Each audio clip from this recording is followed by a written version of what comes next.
বাংলাদেশকে ইন্ডিয়া বছরের পর বছর ডেকেডের পর ডেকেড কিন্তু বুলি করে আসছে, আর এই বুলিটাকে পুরোপুরি বাংলাদেশের সাইড থেকে জামাই আদর দিয়ে আমাদের স্বৈর শাসকরা 15 বছর ধরে প্রচন্ড পরিমাণে আদর করে রাখছে। আর এরপরও যে আমরা এত হেট্রেট করতেছি, এত কিছু দেখাচ্ছি, এত কথা বলতেছি যে ইন্ডিয়ার এগেনস্টে অ্যাকশন নেওয়া উচিত, কথা বলা উচিত, তার আগে একটা সত্যি কথা আমি জানাই দিতে চাই আমার বাঙালি ভাই বোনদের কাছে। সেটা হচ্ছে, আপনি বাংলাদেশের কথা বলছেন, Bangladesh is half India this point, এর থেকেও বেশি হইতে পারে। যে কোনো শপিং মলে যান, দোকানে যান, যে কোনো শেলফ দেখেন, যে কোনো প্রোডাক্ট দেখেন, যে কোনো বিজনেস দেখেন, সবকিছু হচ্ছে ইন্ডিয়ান ইম্পোর্ট করা। আপনি যে কোনো ফ্যাক্টরিতে দেখেন, বাংলাদেশে ইন্ডিয়ান অপারেটেড ফ্যাক্টরি দিয়ে ভরা। ইন্ডিয়ান মানুষ বাংলাদেশে এসে শুধু চাকরি করতেছে না, 3 বছর 4 বছর 5 বছর ওদের ওয়ার্ক পারমিট শেষ হয় না, বছর পর বছর তারা চাকরি করে বাংলাদেশ থেকে স্যালারি নিয়ে যাচ্ছে। অ্যান্ড সেই স্যালারিটা আমরা যে রেমিটেন্স পাই, তার একটা বিশাল অঙ্কের রেমিটেন্স, ওদের স্যালারিটা ক্যাশ টাকায় করে ওরা বের করে নিয়ে যাচ্ছে। আমাদের রেমিটেন্স, বাই দ্য ওয়ে, আমাদের রেমিটেন্স যেটা বাংলাদেশে থাকার কথা। এরপর আসতেছি বাংলাদেশের সকল বিজনেসকে বাদ দিয়ে শুধুমাত্র ইন্ডিয়ান প্রোডাক্ট, আমাদের ইম্পোর্টের টাকা পুরোটা ইন্ডিয়াতে চলে যাওয়া, বাংলাদেশি বিজনেসগুলো তো বাংলাদেশের টাকা বাংলাদেশে থাকেই না। এরপর আসতেছি টিভিতে, যেই টিভি যেই গদি মিডিয়া বাংলাদেশকে ইভেন কয়েকদিন আগেও লিটারালি বুলি করে আমাদেরকে টিটকারি মেরে আমাদের নামে মিথ্যা অপপ্রচার চালায়, কমফোর্টেবলি টিভিতে তারা অ্যাড চালাইছে, সেই টিভি চ্যানেলগুলো এখনো আমরা আরামসে চালাচ্ছি বাংলাদেশের মধ্যে। আমাদের কি ন্যূনতম লজ্জাবোধ নাই? প্রত্যেকটা টিভির প্রত্যেকটা মিডিয়াতে প্রত্যেকটা প্রেসের মধ্যে ইন্ডিয়ান অ্যাড এখনো চলতেছে without any additional tax, additional খরচ, no, just comfort, just luxury দিয়ে দিচ্ছি তাদেরকে আমরা।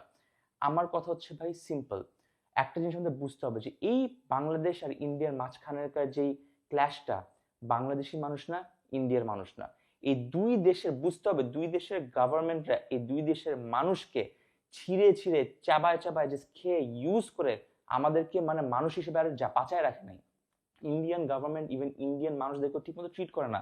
প্লিজ স্টাডি, ইন্ডিয়ান মানুষ তাদের গভর্নমেন্টের উপর এখন অতিষ্ঠ হয়ে গেছে, টর্চারে, অ্যাবিউসে। তারাও চায় না, যে কোনো ইকে জিজ্ঞেস করে দেখেন, আমাদের যেই বাঁধের কথা আমরা বলতেছি, 60 থেকে 70 হাজার মানুষকে শুধু ইন্ডিয়ান গভর্নমেন্ট তাদের আদিবাসীকে ভিটাহারা করে দিছে এই বাঁধ নির্মাণের জন্য।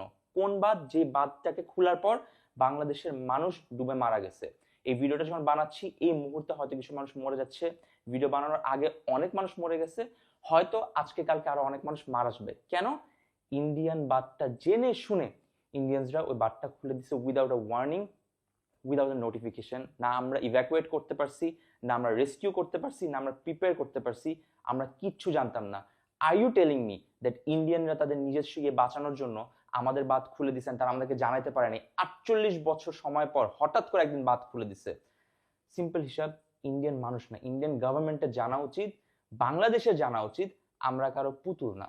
সুতরাং আমি যে গিফটের কথা বলছিলাম, এই গিফট আমি একা দিতে পারবো না।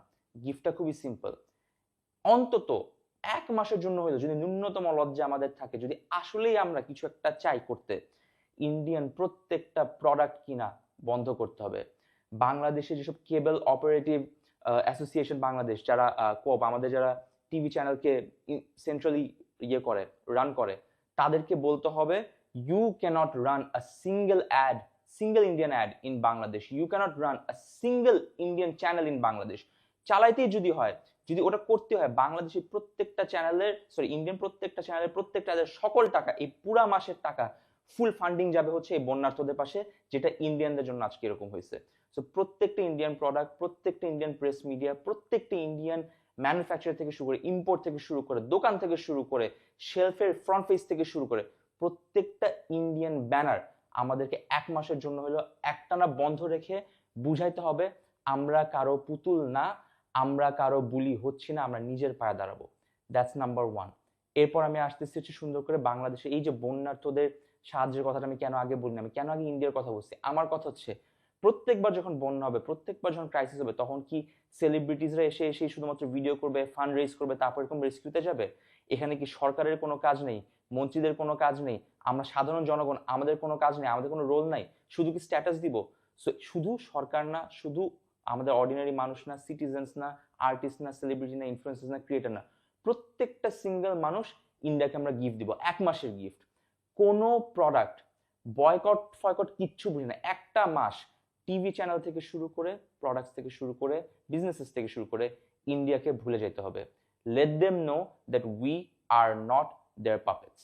Thank you.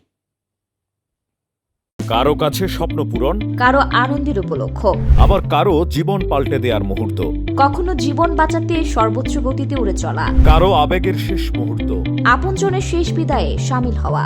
এমন সব ইচ্ছে পূরণে সর্বনিম্ন ভাড়ায় দ্রুতগতির বাহন প্রবাসীর হেলিকপ্টার। আপনার প্রয়োজনে যোগাযোগ করুন আমাদের হটলাইনে।